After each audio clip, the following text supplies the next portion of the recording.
Rotary Bangalore Abilities presents a session on creating awareness about guide dogs by Ms. Arundhati Jori from the state of New Jersey, United States of America. Good evening and a warm welcome to one and all gathered here today on the virtual platform. A special good morning to our guest speaker who is joining us from the US.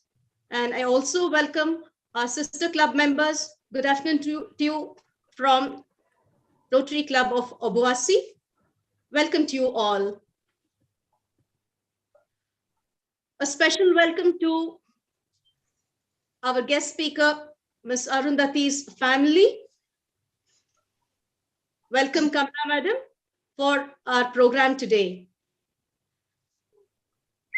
I profusely thank Ms. Arundhati for readily agreeing to conduct a session on the guide dogs, about which she is very, very passionate. I also extend a warm welcome to her family for today's function. And I especially thank Dr. Anandi Nalin, that is mother of Arundhati, for coordinating the program and make it happen today. Thank you very much, one and all.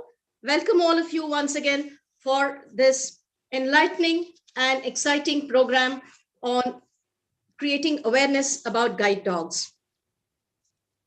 Let us start our program with collaring of the President.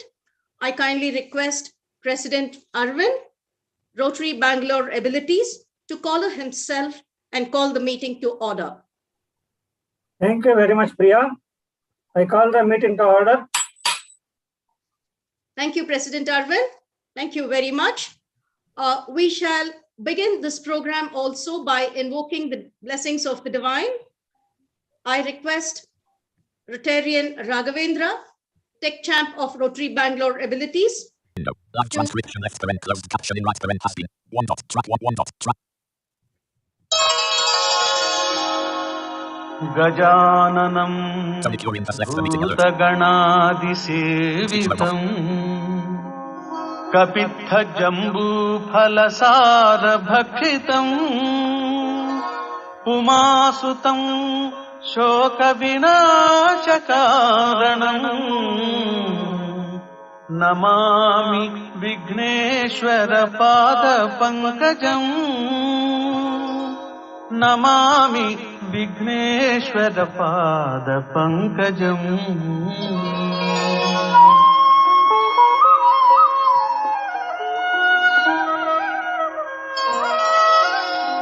Sharavu Mahaganapati ನಮಗೆ ನಿನ್ನದೇ ಸ್ತುತಿ ಶರವು ಮಹಾಗಣಪತಿ ನಮಗೆ ನಿನ್ನದೇ ಸ್ತುತಿ ಅನುದಿನವೂ ಭಕ್ತರು ನಿನ್ನ ನಂಬಿರುವರು ಅನುದಿನವೂ ಭಕ್ತರು ನಿನ್ನ ನಂಬಿರುವರು ಶರವು ಮಹಾಗಣಪತಿ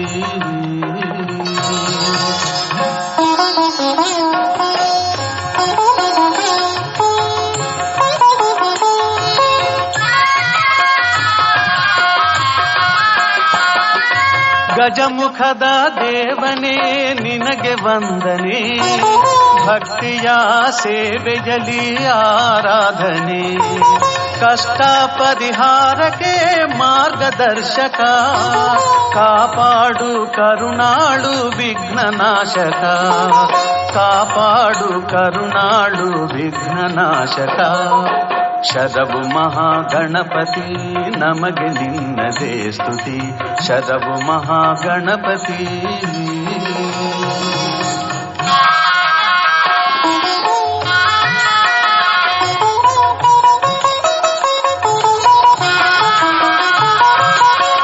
ಶರವು ಶಿವಾಲಯದ ತೆಂಕು ದಿಕ್ಕಿನಲ್ಲಿ ದಿವ್ಯ ಮಹಾಗಣೇಶ ಅವತರಿಸಿದ ನಿಲ್ಲಿ ನಿತ್ಯವೂ ಎಡೆಬಿಡದೆ ನಾವು ವಂದಿಸೆ ಸಕಲ ಇಷ್ಟಾರ್ಥವ ಪರಿಪಾಲಿಸೋ ಸಕಲ ಇಷ್ಟಾರ್ಥವ ಪರಿಪಾಲಿಸೋ ಶರವು ಮಹಾಗಣಪತಿ ನಮಗೆ ನಿನ್ನದೇ ಸ್ತುತಿ Sharavu Mahaganapati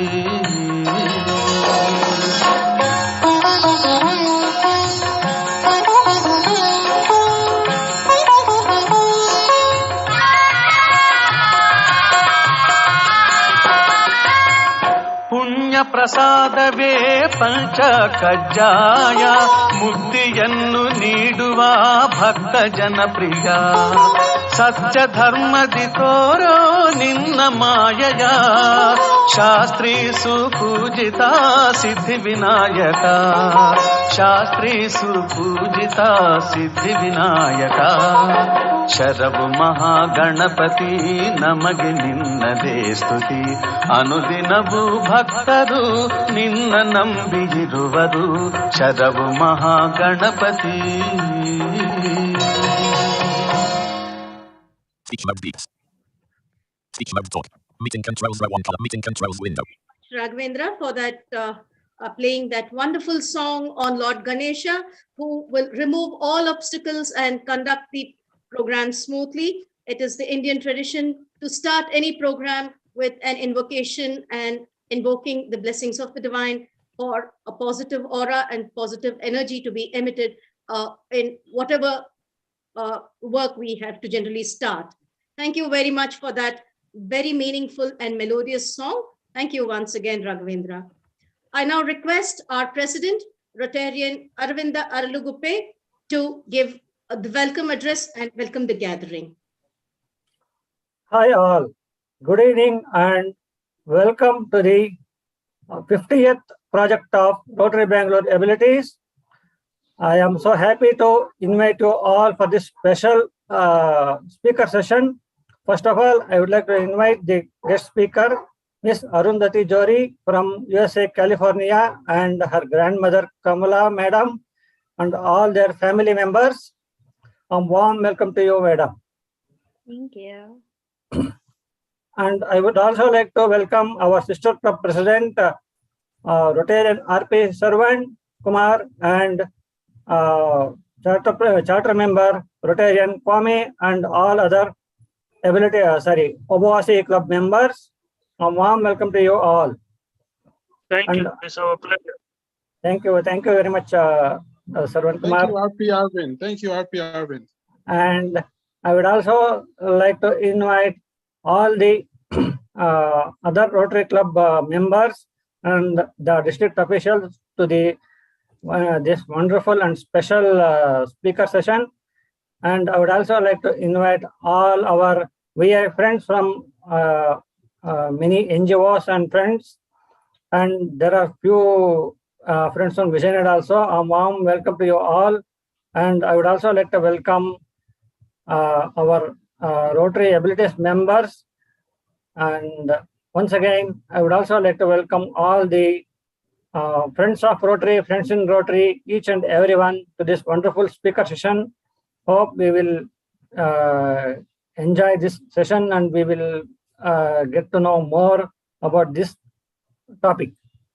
Thank you very much, Priya. Thank you, President Arvind, for that wonderful welcome address. And it is, in fact, a very, very special occasion because we have Ms. Arundhati, who's very passionate, and she's going to talk to us about guide dogs, which are not just pets, but also a useful, a being which really supports and makes the life of a person with impaired vision very, very independent.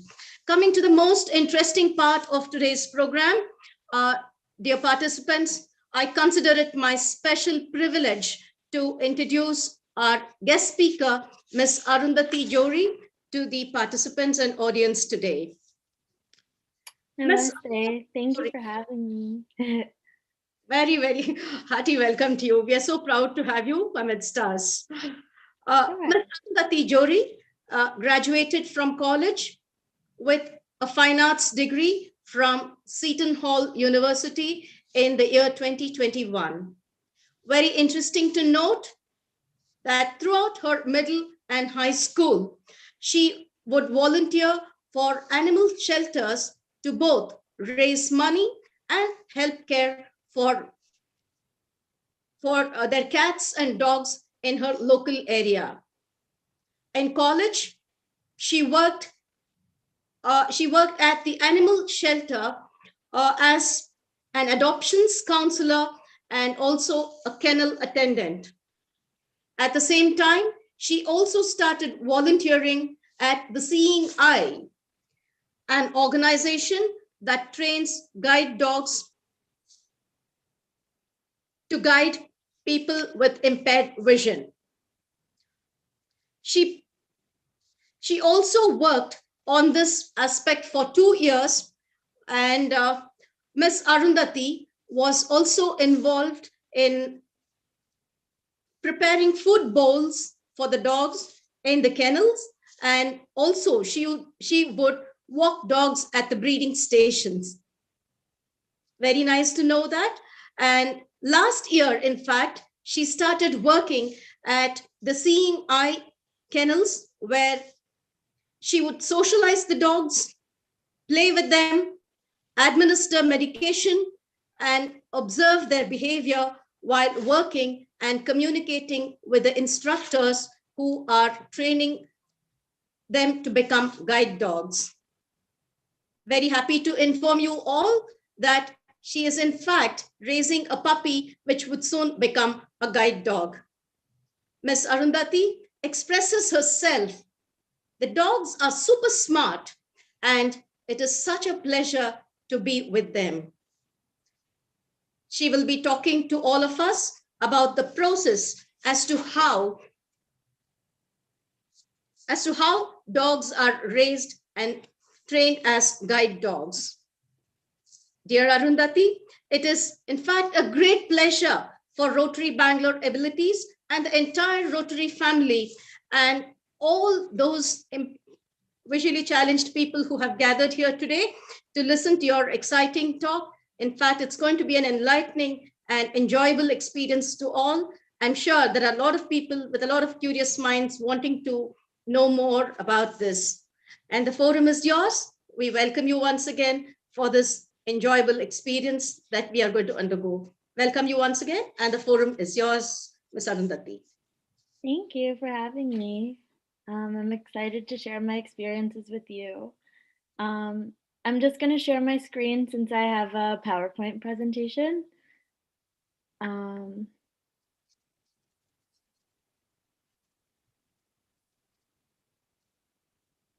you all able to see? I think you need to be a little louder. Are you all able to see the presentation? Most of them are visually challenged. You will have to read it out to them. Yeah, no problem, but it's appearing hopefully. So my presentation is about the journey of a seeing eye dog. And on the title slide, I have a picture of the puppy I raised for the seeing eye. She's looking up at a whole bunch of plants that are surrounding her. She's against a brick wall. You could just start as you're moving to the next slide. Sure. So I'm on the next slide now. This is a small slide I made about myself, just so you guys have a small background. I included 3 pictures. The first on the left is a photo of me in a jacket that says the Seeing Eye, and I'm sitting with a yellow lab named Seely.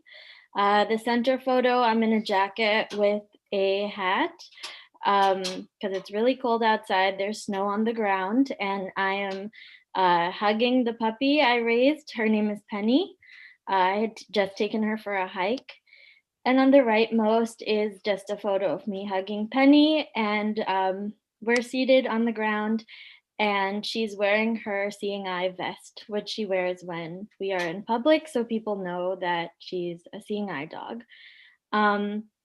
So I basically have a really strong passion for dogs and animals in general. Throughout middle and high school, I volunteered a lot with local animal shelters to raise money and to help care for various animals that they have. I've worked as an adoptions counselor and as a kennel attendant. And I also began volunteering at the Seeing Eye in college. I helped prepare their food, and I also walked dogs at their breeding station. These dogs were expecting and just, to get them used to new people and to give them the exercise that they needed. And I also began working at the Seeing Eye last February. I don't work there anymore, but I worked there for a year. And it was definitely really enlightening and wonderful to work with these fabulous dogs and people who are going to make these dogs into guides for those who are visually impaired. I did a lot of socialization of the dogs. It was a lot of running dogs in the yards, up to 24 dogs at a time. And these were large breed dogs, so German Shepherds, Labs, chocolate Labs, yellow Labs, and black Labs, and also Golden Retrievers and Labrador Retriever Golden Crosses. So they mostly look like Labs with maybe a little longer hair. And it was a lot of observation of behavior, how they interact in groups, how they did in the kennel, and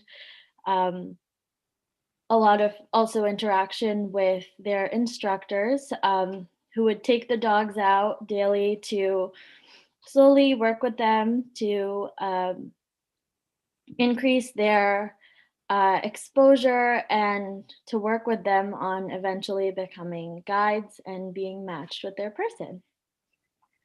I'm going to the next slide now. This is just about the Seeing Eye, which is the organization that I worked for and raised a puppy for. It was founded in January 1929 by Dorothy Harrison Eustace and Morris Frank. It's one of the oldest guide dog schools in the world, and it has trained over 15,500 dogs and has helped nearly 8,000 people, which is fabulous. And the first Seeing Eye dog's name was Buddy, but before he was named Buddy, he was a German Shepherd. Before he was named Buddy, his name was Kiss, or her name was Kiss, but Kiss wasn't really the greatest name for a working dog, so Morris Frank renamed her to Buddy, and the name Buddy hasn't been used ever since because she was the first Seeing Eye dog. Basically, the goal of the Seeing Eye is to enhance independence, dignity, self-confidence of those who are visually impaired. And their focus is to basically serve students across the United States and Canada. And their main campus is located in Morristown, New Jersey, which is in central New Jersey. And this is a great place for them to train the dogs because it's a semi-urban town, but also sort of rural.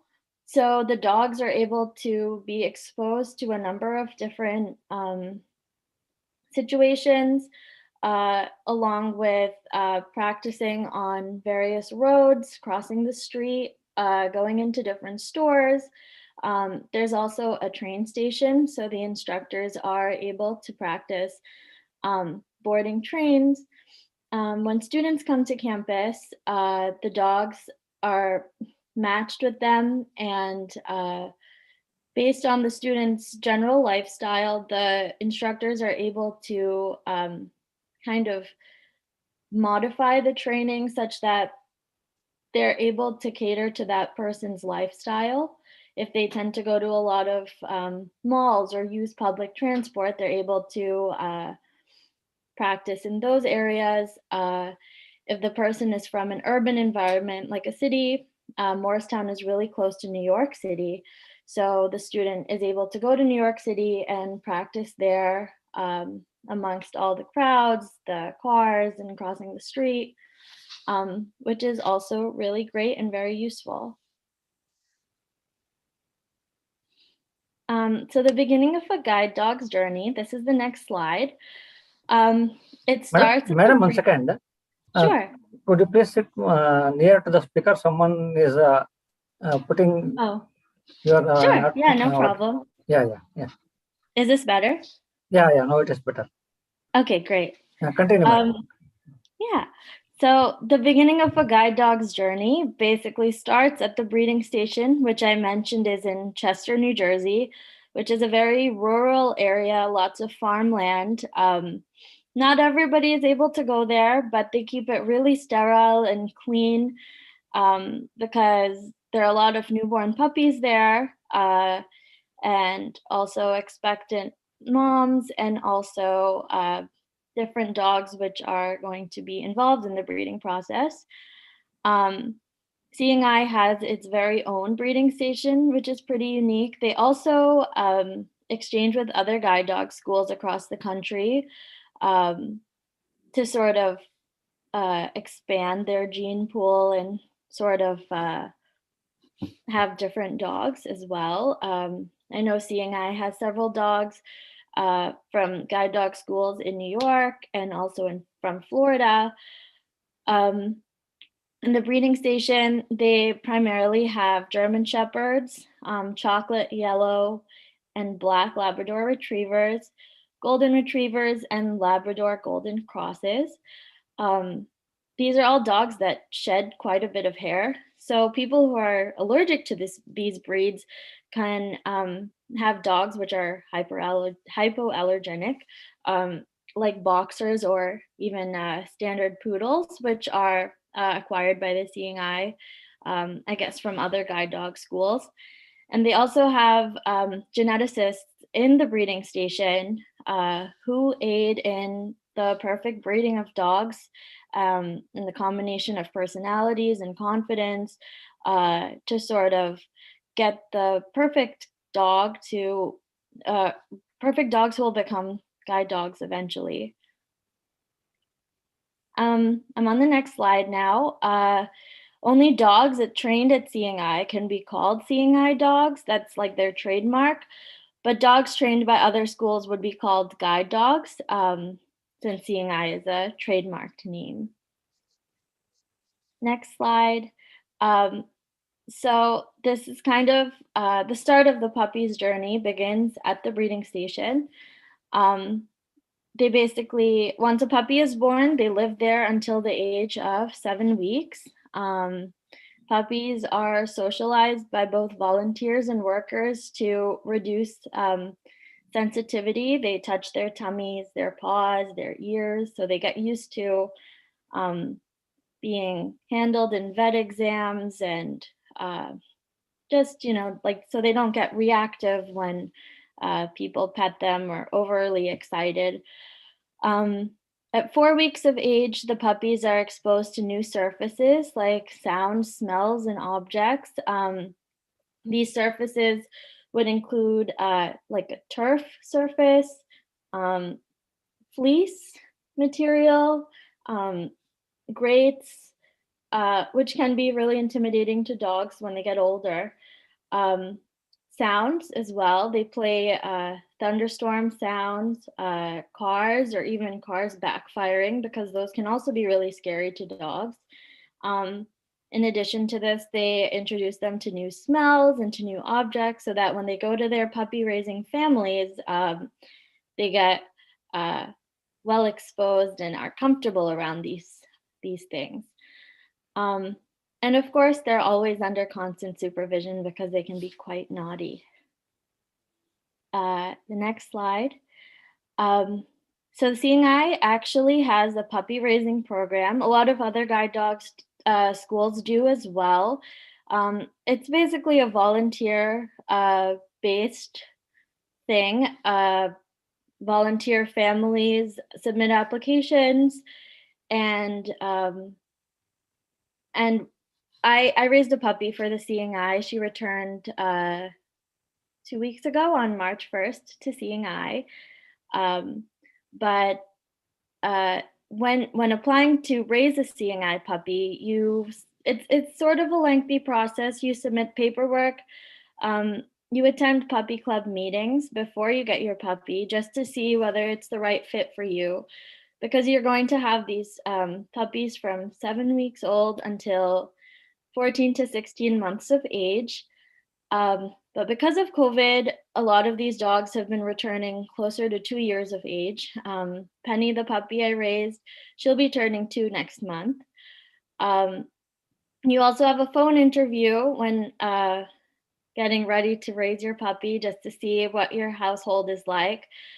We also have a cat, so that's actually really great exposure when raising a seeing eye dog, so that they don't get reactive to other animals in the house, since some people live on farms or have other pets. Our Penny loved our cat, but our cat didn't like Penny.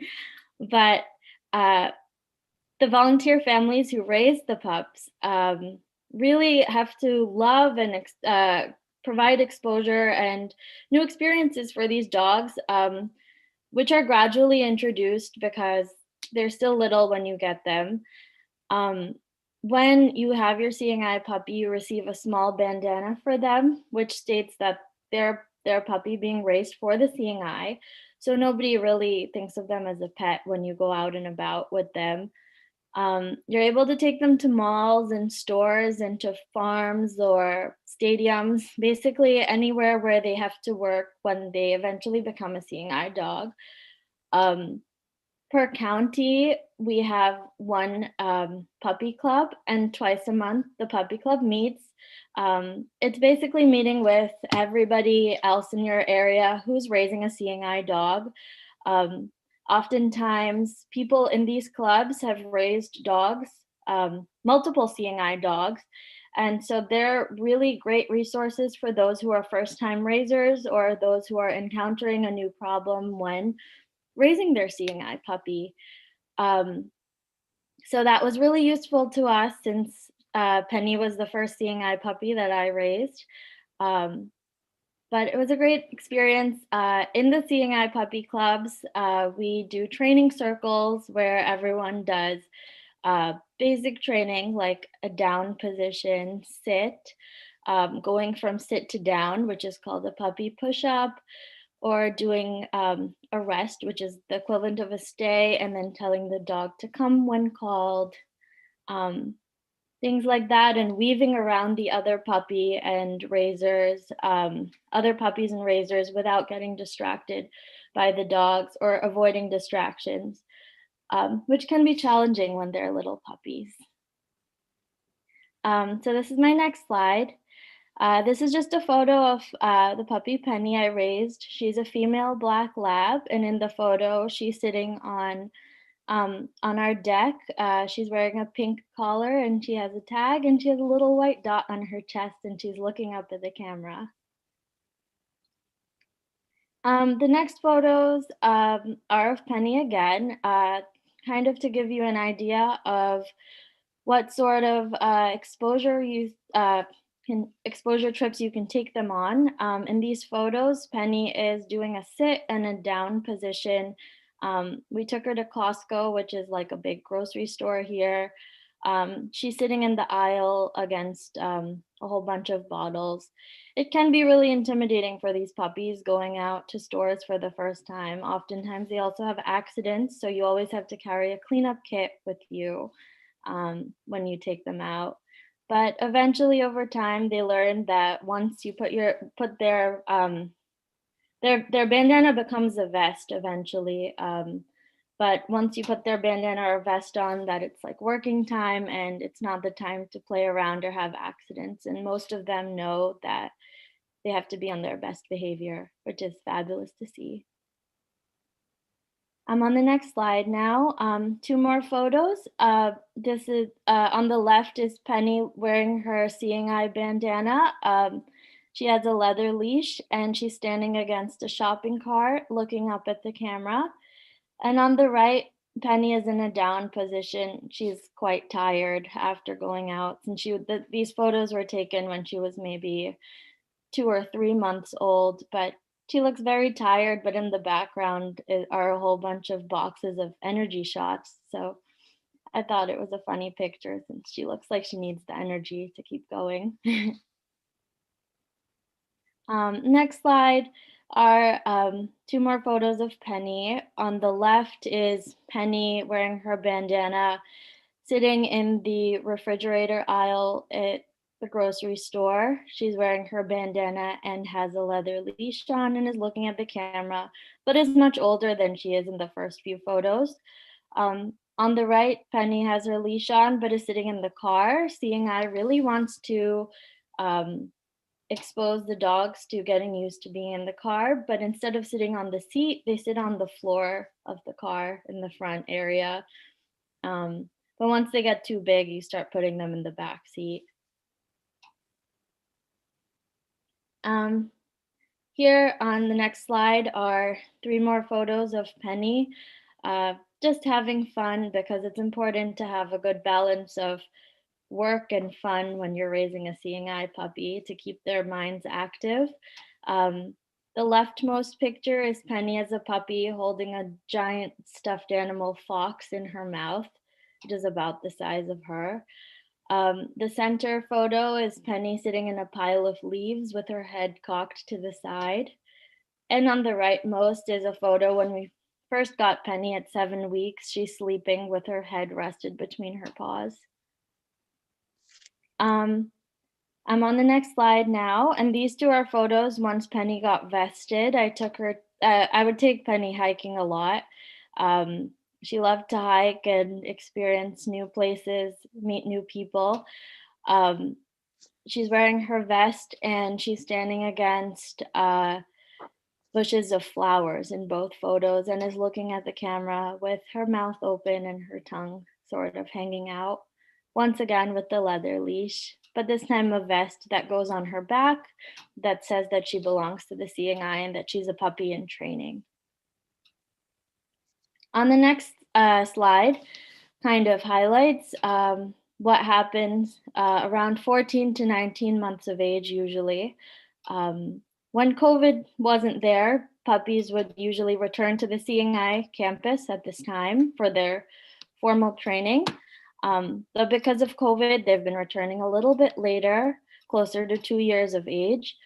It's a very bittersweet time for the puppies, or more so for the raisers, because these are puppies you've seen grow up since 7 weeks. You've seen them lose all their teeth, and you've seen them, mature with age and become very polite, good listeners, hopefully. So the next photo is, the next slide is a photo of me smiling with Penny in front of a Seeing Eye van. The van says the Seeing Eye, Independence and Dignity since 1929, with a photo of a handler holding a German Shepherd's harness, which is the Seeing Eye logo. Penny is looking very proudly at the camera, and she was really excited to go back when we took her back because it was a new experience. She would come to work with me when I'd work there. I worked Thursday through Sunday, so she came Thursday and Friday with me and would sit in the offices over there. She'd play with other people's Seeing Eye puppies, and it was a great experience for her to practice quiet playtime and to be polite while people are working, to sit under desks and to just be a good listener. And so she was already familiar with the campus sort of when we took her back. So she was quite eager to go back, but there's sometimes puppies who return who are really nervous and scared, which is totally understandable. The next slide are 2 pictures of Penny. Actually, I'll start with the one on the right. The right in Morristown, New Jersey, they have a statue of Morris Frank, which with his dog Buddy, who's in harness. And this is a photo of Penny sitting next to Morris Frank and Buddy. Very often, Seeing Eye dogs or dogs in general are nervous of the Buddy statue because the dog is in sort of an aggressive position with its ears forward, its tail out and mouth open. But it's just a statue, and Penny was very inquisitive of it. Morris Frank is sort of in a walking position, and he's holding the harness of Buddy, who's a German Shepherd. And next to the statue, Penny is sitting and looking, and there's a blue leash and blue skies and some buildings in the background. On the left is a photo we took of Penny when she returned for her formal training, right under the Seeing Eye sign. Seeing Eye has a sign in the front that says the Seeing Eye, founded in 1929, once again with its logo of the handler with the German Shepherd in harness. And Penny is standing there, super ready to go in. So upon return, this is the next slide. Upon returning to the Seeing Eye, dogs are actually assessed to be potential breeders. Then they're spayed or neutered accordingly and are matched with an instructor. On the next slide, I highlight what month 1 of training is like for the dogs. Instructors train the dogs to target door handles and doorknobs so that the dog can guide their person to the door. They use a lot of clicker training initially, and they start by rewarding with treats and praise. But they don't want the dog to get used to receiving a treat every time they do something good, because that wouldn't be the best way to train them with expectancy each time. So slowly they start to do this and like wean them off of expecting a treat each time. So they don't get a treat every time they do it, but they get praise, and slowly they go from using only treats to only praise. And they also try to identify the best form of reward for the dog. For some, it may be verbal praise. For some, it may be head scratches or belly rubs or, petting their chin. And for some, it may just be giving them a treat, but they don't want to do that every time. Dogs are taught not to sniff when walking and how to pull while in harness. These are all new things for the dog, because some dogs they just want to keep walking with their nose on the ground. So it's a transition for them. Penny, the puppy I raised, she would always love to sniff new things, but it's not the best way for them to guide. Their head needs to be up, and they need to be walking in a confident position when guiding their person.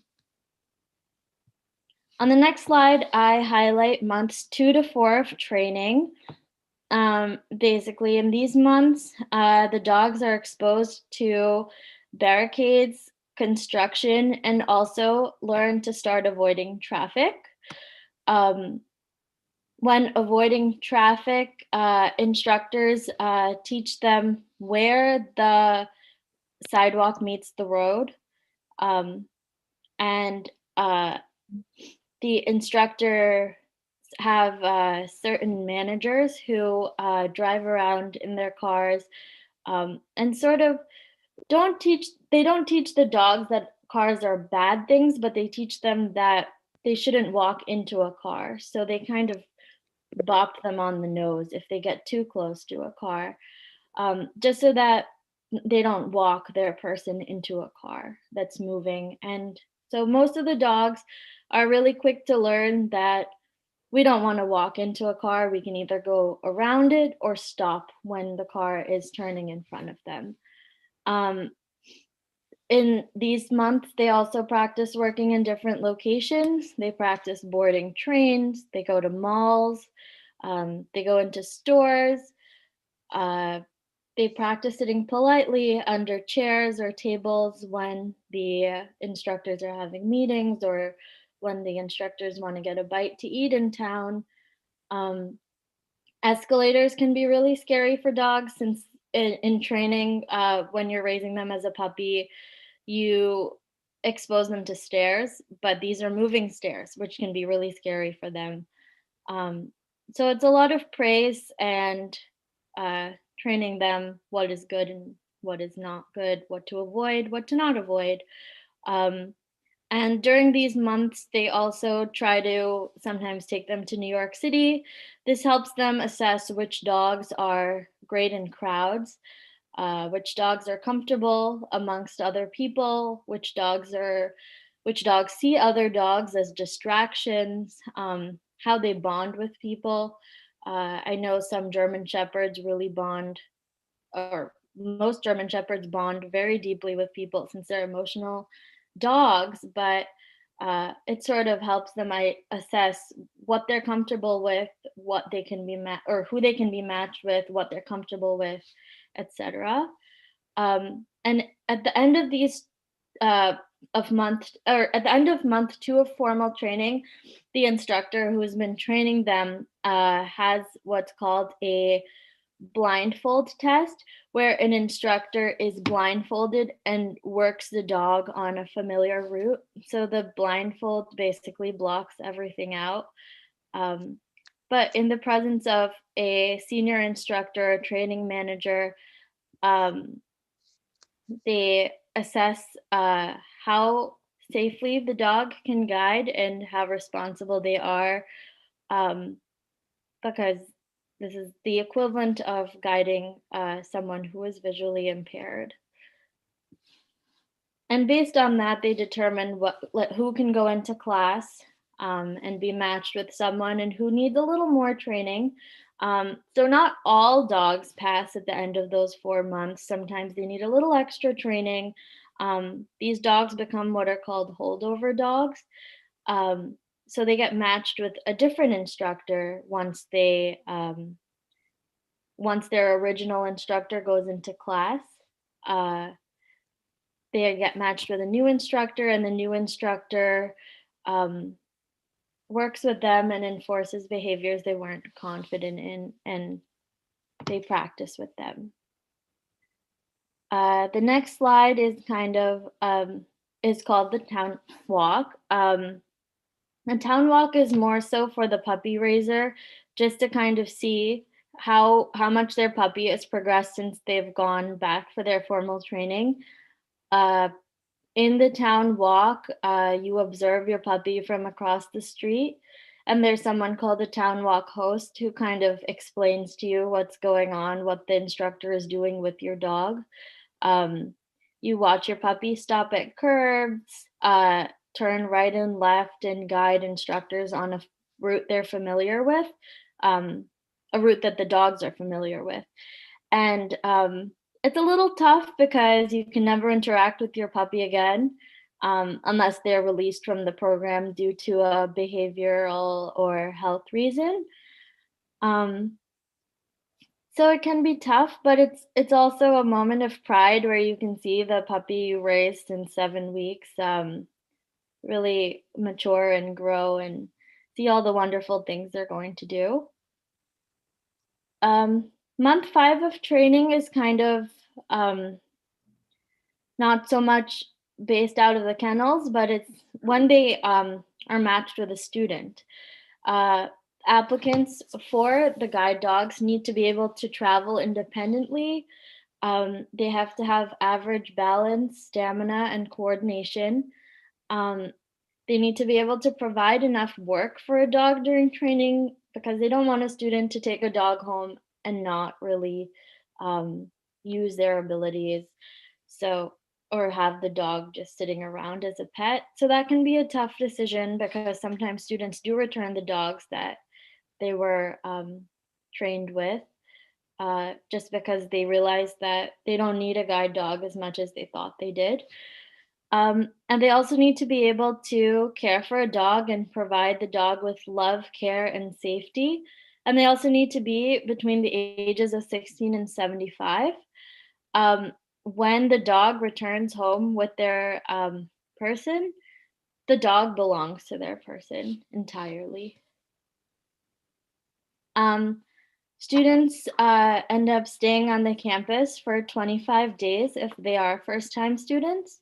And sometimes students, once they have had a dog for a certain amount of time,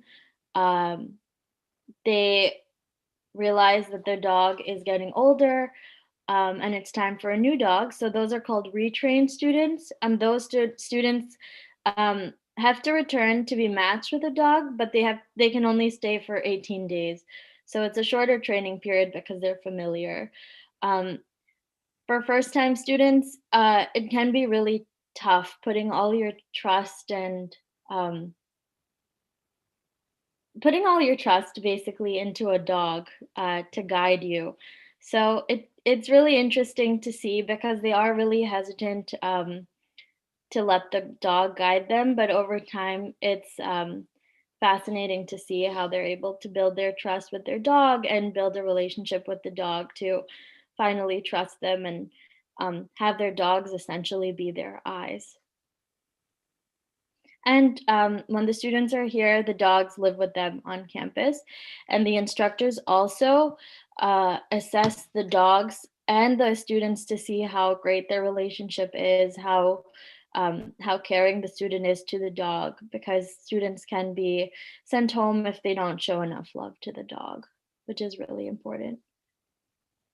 The next slide is called Matching with the Correct Dog. The instructors do what is called a Juno walk. Assessment instructors, it's an assessment instructors use to basically make a good match between the dog and the handler. Oftentimes students come in knowing what breed of dog they want, but every dog has a different pace and pull. So the instructor uses what's called a modified or regular handle, and they pull the student as if they're the instructor pulls the student as though the instructor is the dog. And this allows for assessment of pace and pull of the student. And so it allows them to match them with the perfect dog. It's called a Juno walk because Juno is the Roman goddess of marriage, and the relationship between a guide dog and their handler is sort of like an arranged marriage. The next slide is called Students and Their New Dogs. Students bond with their dog through positive reinforcement, play, and grooming of the dog, and they work and walk through challenging routes. The Seeing Eye campus is really unique because it's a huge plot of land. And they have a lot of walking paths. So in the weekends, or in their free time, students are able to practice or take leisure walks on different paths along the campus. And they're also able to work and walk through challenging routes with their instructor, and also to work in areas similar to their daily routines or places they'd encounter in their daily routine. As I had mentioned earlier, if they're from an urban environment, they can practice in New York City. If they take public transport, they can practice on buses or trains. And after training, graduates leave with dogs that are fully their own. Many times the students fly in from different states or from Canada. So leaving Seeing Eye would be many of the dogs' first plane ride, which is really unique. New students, the next slide is called Students. New students are charged only $150, which represents unconditional ownership of their dogs, and returning students are charged only $50. Maurice Frank, the founder of Seeing Eye, paid $50 and said that this is not a payment for the dog, but a payment for one's self-respect. No one has been denied a Seeing Eye dog due to inability to pay the fee. And fees have actually not increased since the Seeing Eye was established, which is another unique fact about Seeing Eye. And I'm on my last slide, which is just a photo of a black and tan German Shepherd in harness, looking up, and it's snowing, and he has snow on his head and on his back and all around him.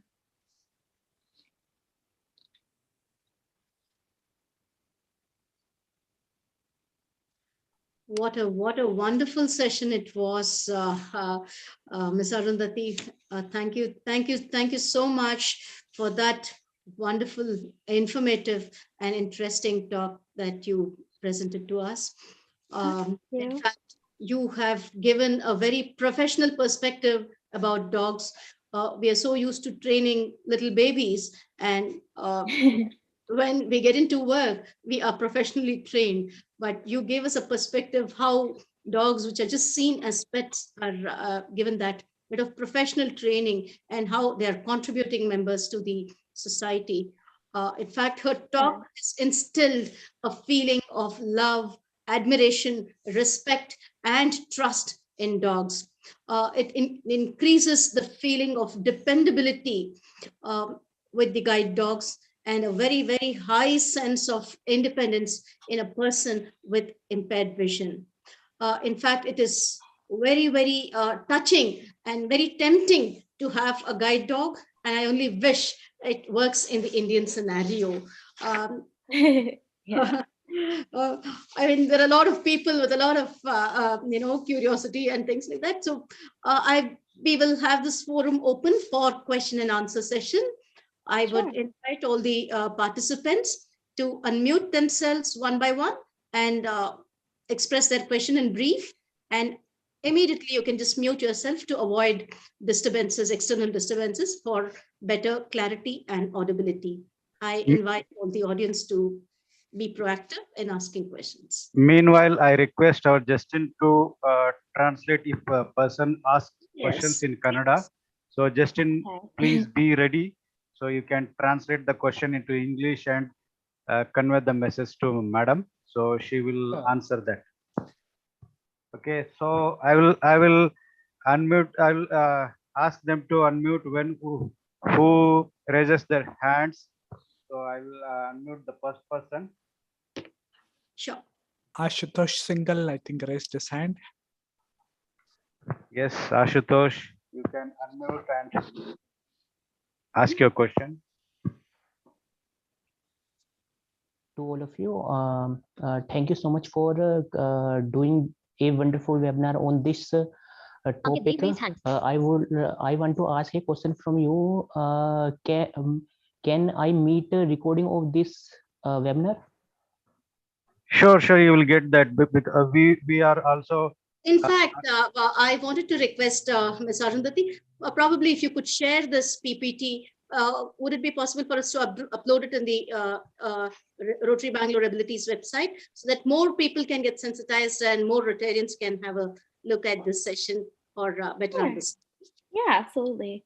Yeah, thank you. Yeah, please go ahead. I have Ashutosh's mobile number, so I can share it with him once the recording is ready. Sir, may I tell you? Yeah. You want to ask any more? On which platform? Okay, you will share. Okay, sir. 80. No, I have your number. Okay. It will be shared later. Yeah. If you have any question, ask. No. Thank you so much, sir. Okay. No, Thank you, Ashutosh. Anybody else? I think someone written in the chat asking whether the facility is there in India.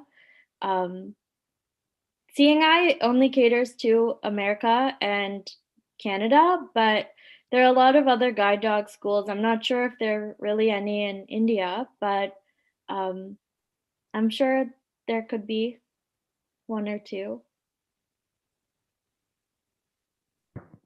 Yes, Nagraj. Yes. Good evening, ma'am.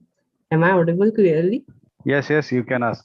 Our Yes. immediate past president, Ms. Arundhati, he was No. president who made a huge difference. No, he is different, Nagraj. So not that one. Oh, no, a different. Okay.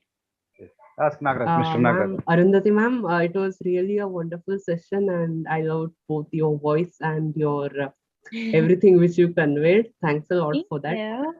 I'm curious to know, how does communication take place between dog and human being? For example, imagine that you are a visually impaired person, and how do you tell dog that please take me to the mall?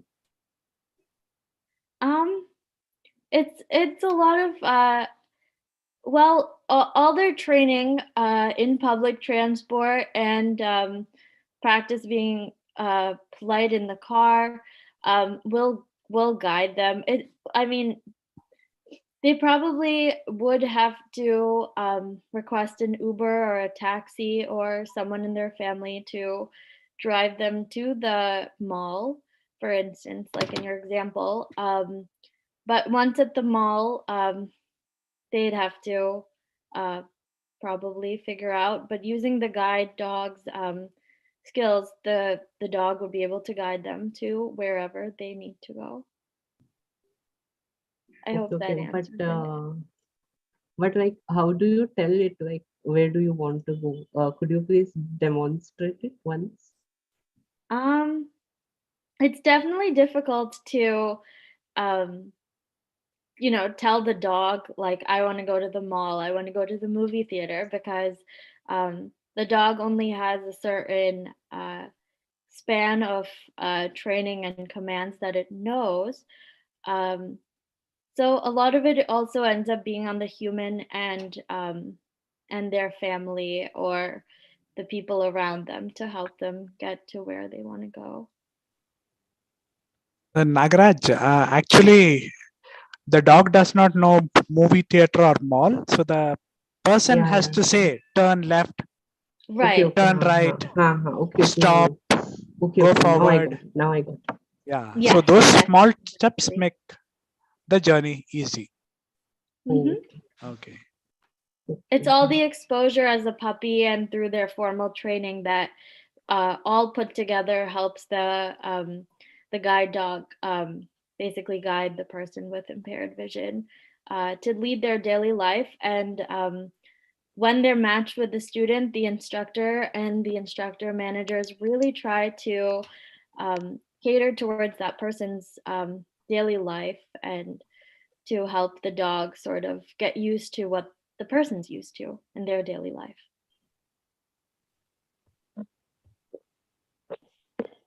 Any more questions? Anirudh, you have a question? Probably last 1 or 2 bits. Anirudh Rao has raised his hand. Hi, ma'am. Yes, Mary, talk. Hi, ma'am. I've just seen a movie on guide dogs in Tamil. A blind person taking, I just seen, but I got a detailed information. No doubts. I learned lot of takeaway. And the way you presented the slides and presentation is really good. Thank you so much. Had no doubts, but guided a lot of information. I just seen in TV, in the film, but I got detailed information, lot of takeaway. Thanks, ma'am, for the session. Yeah, thank you. And all the What best. movie God was bless it? you. Thank you. Very nice. Anybody else? Thank you so much. Anirudh. Anirudh is there, or Umesh can ask this question. Probably we'll have Animesh. No, Priya, no. Let them ask. Okay. Don't worry. Okay. Should we wait for them to ask? Yeah. Srinivas Murthy is there. Okay. Okay. Madam, I'm very grateful to you. Justin sir, please translate my question. ಕೇಳಿ madam, ನಿಮ್ಮ ಹತ್ರ ನಾನು 2 ಪ್ರಶ್ನೆಗಳನ್ನ ಕೇಳ್ತಾ ಇದ್ದೀನಿ. ಒಂದನೇದು, ಈಗ ನಮ್ಮ ಭಾರತದಲ್ಲಿ ನಾವು ಗೈಡ್ ಡಾಗ್ ನ ಯೂಸ್ ಮಾಡೋದಾದ್ರೆ ಅಂದ್ರೆ ಎನ್ವೈರನ್ಮೆಂಟ್ಗೆ ಅದು ಯಾವ ರೀತಿ ಅಡ್ಜಸ್ಟ್ ಆಗುತ್ತೆ ಅನ್ನೋದು. ಎರಡನೇದು, ಈಗ ನಾವು ಸೈಟೆಡ್ ಗೈಡ್ ಟೆಕ್ನಿಕ್ ಅಂತ ನಾವು ಈಗ ಸೈಟೆಡ್ ಪರ್ಸನ್ಸ್ ನ ಕೈ ಹಿಡ್ಕೊಂಡು ನಾವು ಓಡಾಡ್ತಿರ್ತೀವಿ. ಈಗ ಮೆಟಲ್ಸ್ ಅಂದ್ರೆ ಸ್ಟೆಪ್ಸ್ ಗಳು ಬಂದಾಗ ಮತ್ತೆ ಏನಾದ್ರು ಚರಂಡಿ ದಾಟ್ಬೇಕಾದಾಗ ಅದು ಯಾವ ರೀತಿ ಸಿಗ್ನಲ್ ಕೊಡುತ್ತೆ ನಮ್ಗೆ? ಒಂದು ಉದಾಹರಣೆ ಸಹಿತ ನೀಡಿ ಉತ್ತರ ಕೊಡಕ್ಕಾಗುತ್ತೆ? S, Justin. ಕ್ವಶನ್ ಏನಂದ್ರಿ? ಇನ್ನೊಂದ್ಸರಿ ಕ್ವಶನ್ ಹೇಳಿ ಸರ್ ಅವ್ರಿಗೆ. ಇನ್ನೊಂದ್ಸರಿ. ಎರಡು ಕ್ವಶನ್ ಹೇಳಿ. ಒಂದು, ಎನ್ವೈರನ್ಮೆಂಟ್ ಅಡ್ಜಸ್ಟ್ಮೆಂಟ್ ಗೆ ಅದು ಇದೆಯಾ, ಒಂದು ಫ್ಲೆಕ್ಸಿಬಲ್ ಇದೆಯಾ ಅಂತ. ಓಕೆ, ಥ್ಯಾಂಕ್ ಯು ಗೊತ್ತಾಯ್ತು. ಎರಡನೇದು, ಚರಂಡಿ ಅಥವಾ ಸ್ಟೆಪ್ಸ್ ಅಪ್ ಅಂಡ್ ಡೌನ್ಸ್ ಇರುತ್ತೆ, ಆ ಟೈಮಲ್ಲಿ ಯಾವ ರೀತಿ ಸಿಗ್ನಲ್ ಕೊಡುತ್ತೆ? So Arundhati, he is asking whether guide dogs will be suitable to the Indian public environment, and secondly, when a dog encounters steps, up going steps or down going steps, and say a gutter which he has to cross. Right. So how does the dog communicate to the owner? Sure. These are the two questions. Perfect. So I'll start by answering the first one. I think guide dogs probably in India might not be as great just because many places in India have a really large stray dog population. And while in the US there are stray dogs in some areas, most people have their dogs on leash. And so that would lead, well, the dogs are trained in seeing eye to avoid distractions and other dogs and people trying to pet them, which may be a little challenging in India due to a stray dog potentially coming up to the seeing eye dog, or people without knowing about service dogs coming up and potentially distracting the dog, which could really be bad for the guide dog and the person that they're guiding. Something bad could happen. I hope that answers your first question. And to answer your second question, guide dogs, when in seeing eye, are practice a number of routes around Morristown, which is the town seeing eye is in. They actually set up like fake construction scenes or barricades, and they know to go around certain obstacles to learn not to guide their person into a low-hanging tree branch or an obstacle that could potentially hurt their person.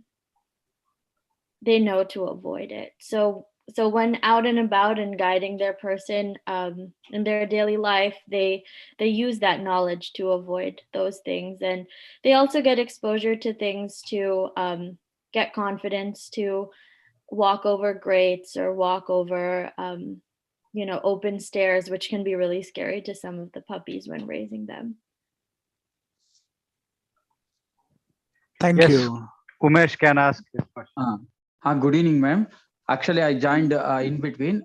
It may be told, I don't know. Ma'am, I'm asking, in foreign countries, do they accept to take in public transport like metro, train and all? Do they accept to take a dog guide, ma'am? Yeah, actually they do. Most places here allow you to bring in service animals as long as you even have flight also. Yeah, absolutely. On flights, and not just guide dogs, a lot of people have emotional support animals or dogs that can detect people potentially having a seizure. So those dogs are trained to detect seizures, or people even with low blood sugar, they can detect that. They're all different kinds of service animals. And at least in the US and Canada, I know it's pretty common for people to have these kinds of animals or dogs, and they're quite welcome in most places as long as you have proper identification for them. Because unfortunately, people do have fake identification and try to bring their pets into places, and that ends up distracting service animals who are actually service animals. Madam, what is the price, madam? Around how much it price, ma'am? Actually, that. So Seeing Eye has kept the price to $150 for them. They didn't, or $50. They didn't want to change it from the price that it was originally. Which is properly trained, you are telling, no? Which is properly trained, already trained. Yes, dog. yes. $150. But this is unique to Seeing Eye because they want to be able to give independence and dignity and confidence to as many people as they can. And but other guide dog schools may have different prices set, and other guide dog schools also use different breeds of dogs. Actually, it costs around $67,000 to raise or to breed one of these dogs. So after taking that dog guide, even the owner also get trained, no, ma'am. Otherwise, we can't, isn't it, ma'am? Right. So the student actually comes to the Seeing Eyes campus for a certain period of time, and the person is matched with the perfect dog based on their pull and their pace, just so that a really slow person doesn't have a super fast dog and they're, falling over, or like a really fast person doesn't have a really slow dog, and vice versa.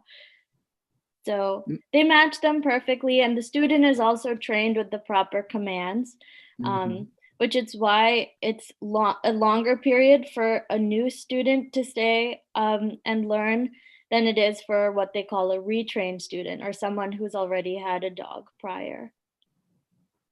Ma'am, last one, ma'am. Last one. My worry is if we get in India, if we use this dog guide, it may affect through our street dogs also, no, ma'am. My worry is like that. It is not right now. There is no environment to use right now, isn't it? Right. No, I agree with that. There are a lot of stray dogs in India, and that can be a problem, definitely. That's a problem. Causing distractions, because the dogs are used to working around dogs here who are leashed, or dogs, or just to ignore dogs in general. But often street dogs or stray dogs can, come up without warning, and some of them may have rabies, or some of them may have like reactivity to just dogs in passing. So it's also something to keep in mind if you choose to have a guide dog in India. You just don't want them to go wrong. Ankit wants to. Anirudh or Nagraj? Yeah. I think has. Ankit. Yes, sir. Good evening, sir. Hello. Good evening, sir. Ask your question. Sir. Still no questions, sir, because just now I have joined, sir. Okay. Then Anurag will ask. Nagraj is there. Nagraj, you ask you. Yeah. Can you hear me? Sure. Yeah. So, Madam Arundhati, Madam, good evening. Sorry, good morning. So, the way you are giving your teaching was excellent. I have two questions. One is when we have a function, so group of visually impaired person should go around 6 to 8 people. How it guides people together? That is one question. Good. The second question is, when we take the dogs to the working place, from morning to evening it has to stay, and it will take back to us from office to home. Is it what it will be doing till then? So that is a big challenge. How we can handle this situation? Sure. To answer your first question, the guide dog always guides just one person at a time. So the guide dog is matched with the person. So they have the perfect pace and pull for each other. So they get along really well, and they're able to work together as the perfect team. I hope that answers your question for the first one. The second question is, these dogs actually, in raising them from puppies, and even in their formal training, they get a lot of practice in quiet playtime and being polite and just sitting under the table. That's known as a rest position. And it's really good practice, just so that they're not constantly bothering their person while at work. But at the same time, their person also needs to take them for frequent bathroom breaks, or at least 3 times a day. So, yeah. Arundhati, you're in great demand.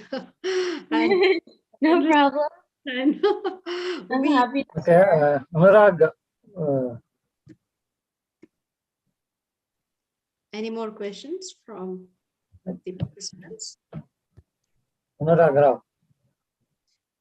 Any brief translation needed in Kannada? Ravindra Anurag ಅವರು unmute ಮಾಡಿ. If you cannot unmute yourself, you can write your question. Actually, he is writing. Oh. He is okay. Madam, see his chart. Oh, Anurag. understand. Someone, was it the message from Ankit? Yes, yes. He is asking, how can we stay in touch with you? He is asking. I can provide my email if you'd like. Okay. Madhu Singhal has a question. I think she also raised hand. Madhu Singhal.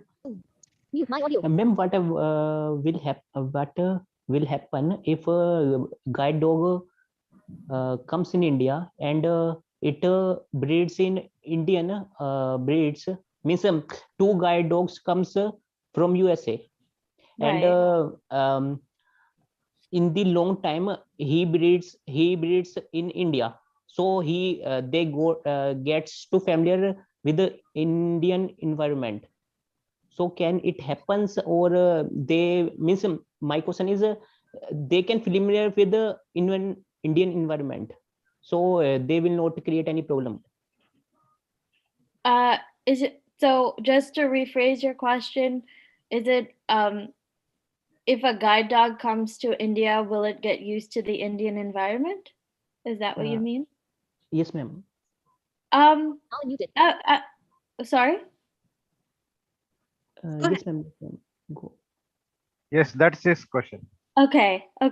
Yeah, absolutely. A lot of the students who come to Seeing Eye to be trained and matched with a dog, many of them travel the world. Many of them love to explore or have families that live all over the world. So a lot of these dogs end up going all over the place and exploring and living with their person. Their job is to guide and be their person's eyes and vision.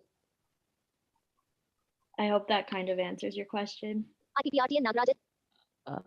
Ma'am, my specific question is now scenario, guide dog is not appropriate for Indian environment, but our body gets our body gets adopt the things. So same with the animals also. So they will adopt these things in India. So they will they can help us like they are helping in USA and Canada. I'm sorry, I don't understand what your question is. Interpret it. Ma'am, मेरा question ये है कि जैसे कि हमारी body adopt करती है हर चीज को, मतलब उसके अकॉर्डिंग ढलती है, ऐसे ही जानवरों के साथ भी है. अगर वो जानवर मतलब गाइड डॉग अगर इंडिया में आएंगे और उनको वो अच्छे मतलब कहते हैं वो जैसे उनकी पहली स्पीसीज हुई, फिर दूसरी स्पीसीज हुई, मतलब तीसरी जनरेशन में हो सकता है वो कहते हैं यहाँ से फैमिलियर हो जाए इन्वायरमेंट से और वो हमें हेल्प कर सके. Justin, could you translate? Oh, I think Justin left. Could you just put your question in brief, Ankit, so that she'll be in a position to answer? Audio now unmuted. Yes, Tausif, you raise your hand, we can unmute you and you can. Okay, I want to rephrase my. I would like to rephrase my question. In every living being's body gets adopted things like their environment, and in our situation, guide dogs is not good for Indian environment, but if we bring them from USA and get to train according to Indian environment. So maybe they can help us fully like USA and Canada. I think they can. The layout of India can be a little different than where they're trained here in the US, but I'm sure it can be done. If there are guide dog schools in India, they absolutely can cater to the Indian environment. Or if, I guess, dogs are brought over, all it needs is training. I think first the society has to accept a concept of a guide dog, and will there be legal issues where dogs should be permitted in the public transport? Yes, thank you, ma'am. Thank you. Okay, Priya, if anybody has any different types of questions, please ask. Otherwise, we will wind up. People can just list out their questions, and also we put it on an email where Arundhati can answer and it can be forwarded to them. Yeah, it would be better. Yeah, that's better, right? So anymore, our RBA team can collect the questions, and then we can put it to her in an email, and that would be a wonderful task. In fact, can we just continue with the program? Yeah. Yeah, okay. Thank you, President Arvind. And it was, in fact, a wonderful, wonderful session. And we all just wish and pray the same facilities what the visually challenged people in the US and Canada are enjoying with the sense of independence and the dependability on a guide dog will soon set in. Let us wish. And I'm sure one of the days or in the coming years, such a thing would happen. And people will definitely be benefited because of the sensitivity that the dog has and the awareness that can be instilled in the society. I'm sure a thing like that would be definitely possible. Nothing is impossible. And going forward, let's hope that it happens. Thank you so much, Arundhati. And we appreciate your sensitivity and the perceptions that you have. We would love having you as a kind of a friend and a volunteer of Rotary Bangalore Abilities. We can probably, you could bring in more friends and well-wishers for Rotary Bangalore Abilities, a club which is exclusively catering to the needs of differently abled people. We would be more than happy to get good responses from a person like you or from friends of your company. Thank you so much. Thank you so much. And we can just move on to the vote of thanks. Priya, request Nagaraj. Yes. No one else. Yeah. Nagaraj will be proposing the vote of thanks. Yeah. Nagaraj, please. Yeah, I request you to propose the vote of thanks. We could probably have our informal chat after the session. I request you to propose the vote of thanks. Yes, can you hear me? Yes. Yeah. I was not able to unmute before. Sorry. Yeah. Okay. So, dear friends, today it was a wonderful day for all of us, a super Sunday. So, Rotary Bangalore Abilities has organized today the 50th project, that is Guide Dogs Technique Awareness. I really thank our speaker of the day today, Madam Arundhati. Wonderfully you have spoken, you have answered all our queries and you have explained everything. You have enlightened us. Thank you so much, Madam.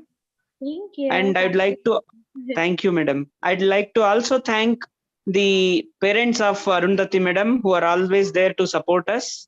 I thank our International Director of our Rotary Bangalore Abilities, Priya Sheshadri. Wonderfully you have compared the program and organized such a wonderful program for us. So we were waiting for this program since past 1 month. So today we got that lucky day. Thank you, Priya.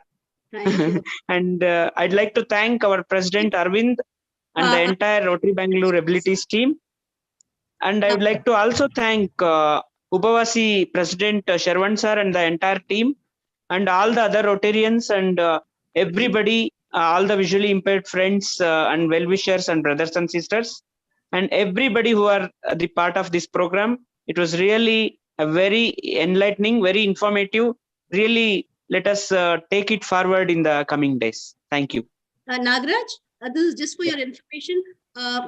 Ms. Arundhati's grandmother, Madam Kamala Raghunath, is also here. She's a 90-year-old person who's very dynamic. Wow. She's here in the So thank you, Kamala Madam, for your inspiration. You are the role model and inspiration to us. Can we hear from her? There she Yeah. is. You say a few words, Madam, from your side. Thank you. Pati, you have to unmute. Pati, you have to unmute. Yeah, I made her co-host. She can talk. She can speak. I think she's still muted.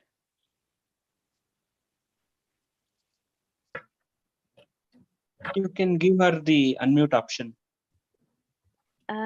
Yes, I clicked. Yes, There we go. Yes. She figured it out. yes madam. Pati, Yeah. you can go. Yeah. Thank you for all of you. Thank you. And my granddaughter will tell me everything what she wanted to. Thank you, Priya, for organizing this. Thank you, Ami. Thank you so much for all your support. You were the first point of contact. And in fact, she was the one who told me that her granddaughter is into volunteering for guide dogs. And that's where all the programs started today. And we profusely thank you for your the information and your participation. Thank you so much. Thank you. Thank you. Thank you very much, madam. Thank you. Are coming towards the end of the program. And on behalf of Rotary Bangalore Abilities, I thank Ms. Arundhati, her family, and I also thank all the members of Rotary Bangalore Abilities for technically supporting this program.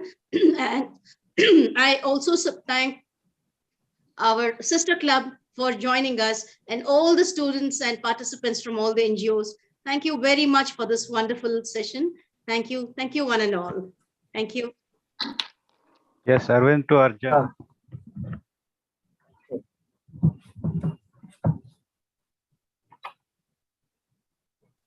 The meeting is adjourned.